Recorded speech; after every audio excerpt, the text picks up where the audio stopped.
مرغی اور اس کے بچوں کی شرارتیں۔ ایک سرسبز کھیت کے کنارے مٹی کے ننھے سے صحن میں ایک پیاری سی مرغی رہتی تھی۔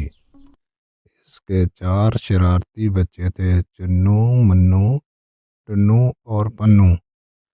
چاروں اتنے نٹ کھٹ کہ سارا صحن ان کی شرارتوں سے گونجتا رہتا۔ ہر صبح مرغی ماں سب کو پروں کے نیچے جمع کر کے کہتی، بچوں، صحن سے باہر اکیلے مت جانا، بلی اور لومڑی رہتی ہیں۔ چاروں ایک ساتھ بولتے، جی امی، مگر جیسے ہی امی دانہ چگنے میں مصروف ہوتی، شرارتیں شروع۔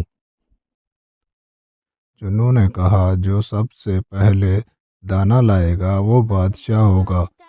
دوڑ لگی، دانہ اچھلا، مٹی اڑی، منو پھسلا، ٹنو ہنسا، پنو نے دانہ چھپا لیا۔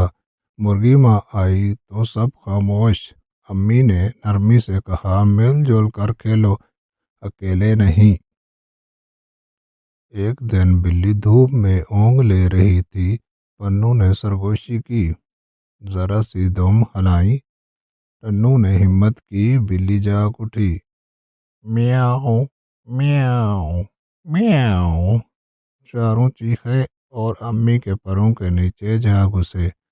امی نے سمجھایا، شرارتیں اور خطرے میں فرق سمجھو۔ بادل گرجے، بارش آئی، بچے کیچڑ میں کودنے لگے۔ امی نے پکارا، واپس آ جاؤ، مگر منو دور نکل گیا۔ پانی تیز ہوا تو منو گھبرا گیا۔ امی دوڑی، پروں سے ڈھانپا، سب کو محفوظ جگہ لے آئیں۔ امی کی آنکھوں میں فکر تھی، آواز میں محبت۔ میری بات سنو، میں تمہاری حفاظت چاہتی ہوں۔ اگلے دن ایک لومڑی نے میٹھی آواز میں کہا، بچوں، میں تمہارے لیے میٹھے دانے لائی ہوں۔ چنو آگے بڑھا، مگر امی بیچ میں آ گئی، زور سے بانگ دی۔ کھیت والے کتے بھونکے، لومڑی بھاگ گئی۔ امی نے کہا، اجنبی کی باتوں میں کبھی نہ آنا۔ چاروں بچوں کی آنکھیں کھل گئیں۔ انہوں نے وعدہ کیا، امی کی بات سنیں گے،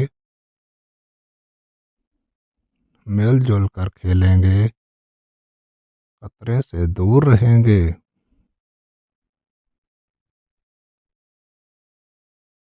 اس دن کے بعد شرارتیں کم اور سمجھداری زیادہ ہو گئی۔ صحن پھر ہنسی سے بھرا، مگر اب حفاظت کے ساتھ۔ سب مل جل کر رہنے لگے اور امی کی بات ماننے لگے۔